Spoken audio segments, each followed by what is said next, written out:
Bonjour, vidéo numéro 8. Donc, je vais vous parler des outils qui peuvent vous aider en audit. Donc, deux outils comme annoncé, l'analyse systémique et le PDCA.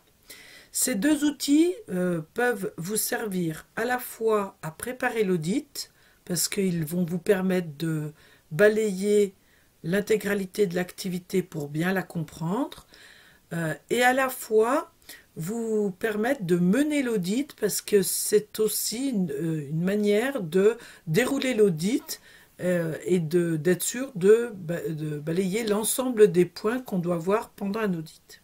Alors, premier outil, l'analyse systémique. L'idée de l'analyse systémique qui vient en fait du monde informatique, c'était une méthodologie mise en place par les informaticiens pour justement informatiser des activités qui étaient faites autrement qu'en informatique.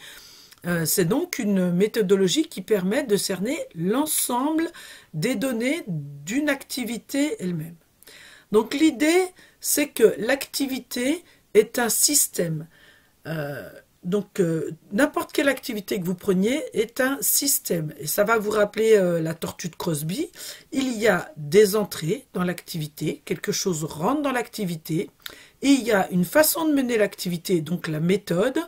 De cette activité, il y a des sorties. Ces sorties sont vérifiées par rapport à un attendu, donc par rapport à un objectif.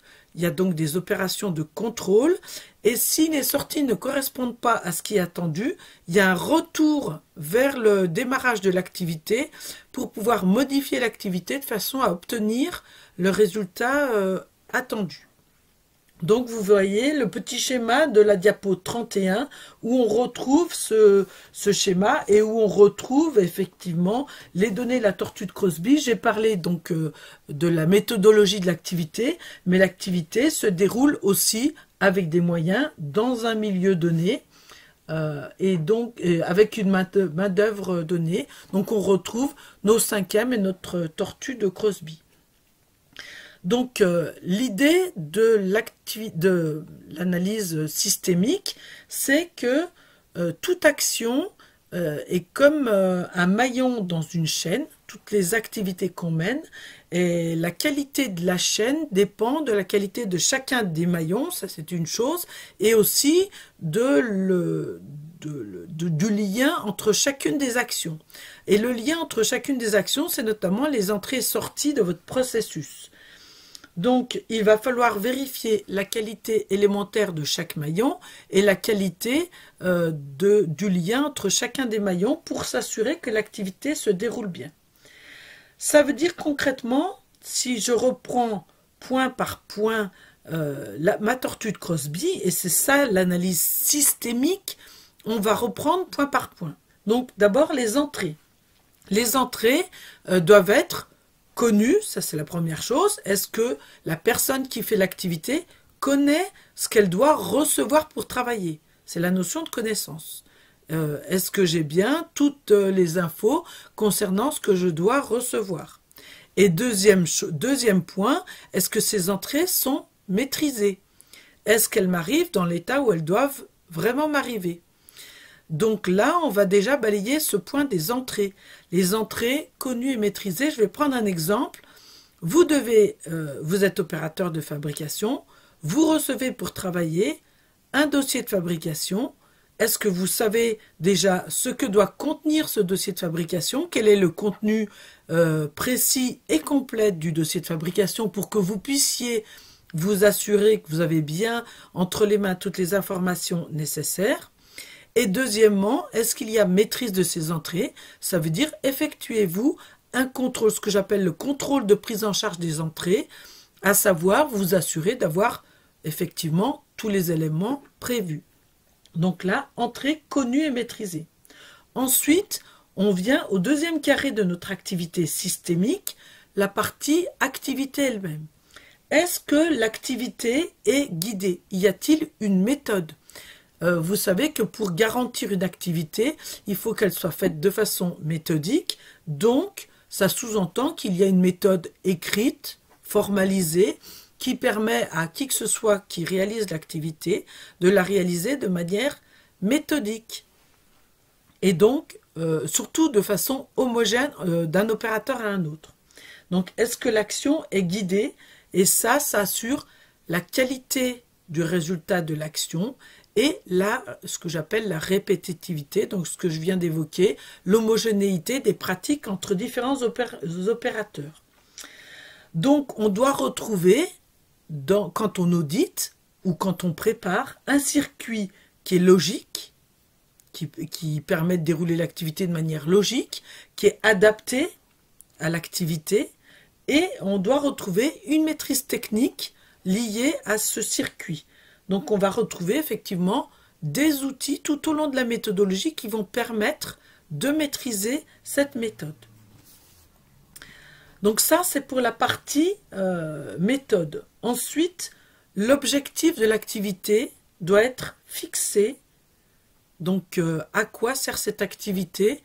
Est-ce que l'objectif est bien clairement défini pour une action? Alors, c'est clair que si je vous parle de l'activité de fabriquer, on comprend bien que l'objectif est a priori fixé. Mais il y a des fois, si on descend dans des sous-actions, on s'aperçoit qu'il y a des actions qui sont faites où les opérateurs n'ont pas toujours compris l'objectif des actions. Si je vous demande d'enregistrer les non-conformités, pour reprendre les exemples sur lesquels nous avons travaillé, est-ce que l'opérateur a bien compris que enregistrer une non-conformité, l'identifier, permet d'empêcher l'utilisation non intentionnelle? Ce n'est pas toujours compris par les opérateurs. Donc, est-ce que l'objectif est fixé, connu par l'opérateur? Et dans l'idéal, l'objectif devrait pouvoir être mesurable. Là, on parle essentiellement des objectifs sur la grosse activité elle-même. On ne va pas avoir un objectif mesurable à chacune des petites activités menées. Le résultat qui sort de l'activité, donc le petit carré qui sort de l'activité, pareil, le résultat doit être connu. Donc ça veut dire que quand on dit résultat connu, ça veut dire qu'il est mesuré, on sait dans quel état il est, et bien sûr mesuré de manière à être comparable à l'objectif. Donc on va avoir une mesure du résultat qui est cohérente par rapport à l'objectif. Donc je reprends mon exemple d'activité de fabrication. En réalité, le vrai objectif de l'activité de fabrication, c'est fabriquer des pièces conformes, en quantité prévue, par rapport à ce qui est prévu, et dans les délais. Le vrai objectif, il est là. Et donc, le résultat, c'est le fait d'avoir fabriqué ces produits en quantité suffisante et dans les délais. Et là, on voit bien qu'on aura 3 mesures, et conforme. On aura 3 mesures. La conformité du produit, la conformité des délais et la conformité de la quantité. Donc vous voyez que ce n'est pas si simple que ça en fait. Si on doit aussi identifier la partie écart, donc ce que j'ai appelé la boucle de réaction, de régulation dans le petit schéma, effectivement, si le résultat n'est pas conforme à l'attendu, il doit y avoir une réaction du pilote de l'action, et donc on doit retrouver cette notion d'écart qui est étudiée, expliquée, donc analysée, et ensuite on doit avoir la boucle de réaction par le pilote de processus, donc on doit retrouver une réaction. Je continue dans mon exemple de fabrication. Si le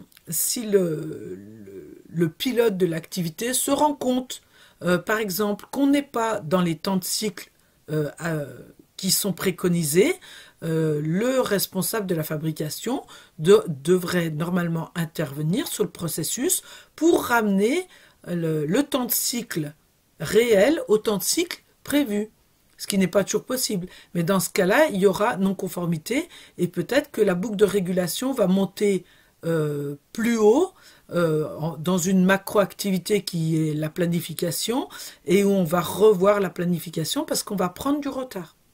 Mais on voit qu'il y a quand même une boucle de régule.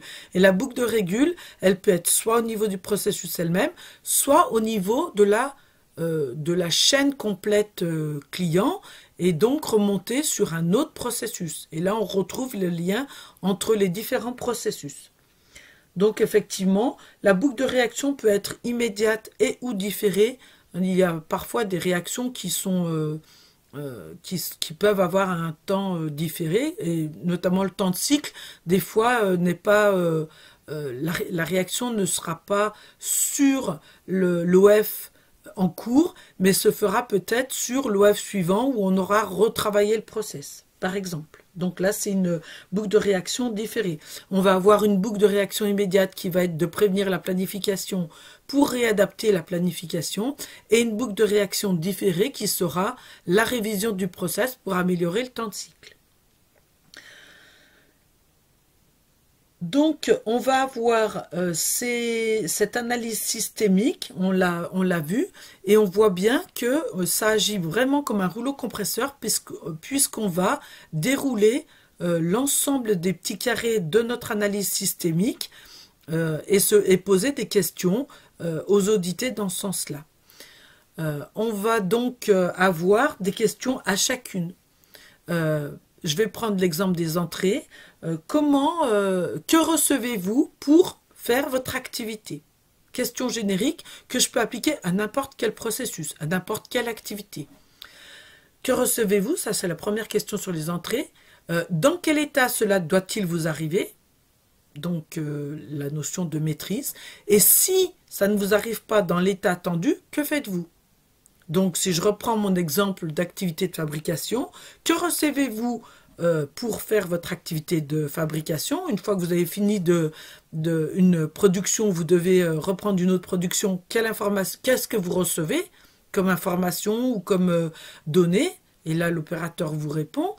Dans quel état devez-vous le recevoir? Et là, il doit vous dire, dans mon dossier de fabrication, je dois avoir le plan, je dois avoir l'OF, je dois avoir les fiches, je dois avoir la fiche matière, etc., etc., ou la gamme de montage, etc. Il doit vous donner le contenu du dossier. Et troisième question, et s'il vous manque des choses, comment procédez-vous? S'il vous manque des choses dans votre dossier de fabrication, comment procédez-vous? Et là, l'opérateur doit avoir une boucle de régulation vis-à-vis de l'étape d'avant. Donc, cette analyse systémique, elle s'applique aussi bien à la macroactivité, si je prends tout le schéma de la fabrication, par exemple, et elle peut s'appliquer à des microactivités, étape par étape, par exemple, le montage de la machine, ensuite la production, ensuite le contrôle. Et là, à chaque fois, je peux redécomposer. Donc, l'analyse systémique peut se faire de manière soit macro, soit micro à chacun des maillons de la chaîne. Parce que la fabrication, fabriquer un produit, c'est une petite chaîne avec la prise en charge du dossier, le montage de la machine, la production des pièces, le contrôle des pièces et l'évacuation des pièces. Par exemple, je vous ai fait là 5 maillons à ma chaîne. Et bien, l'analyse systémique, vous pouvez l'appliquer au niveau de la chaîne en elle-même, complète, les 5 maillons, ça vous le verrez en général avec le pilote de processus. Et puis après, vous pouvez l'appliquer maillon par maillon, c'est-à-dire la prise en charge du dossier, le montage, etc. Et ça, vous le verrez avec chacun des opérateurs qui a fait la petite activité elle-même. Voilà pour une première approche de l'activité systémique. Je coupe cette vidéo parce qu'elle est déjà assez longue. À tout à l'heure pour la suite.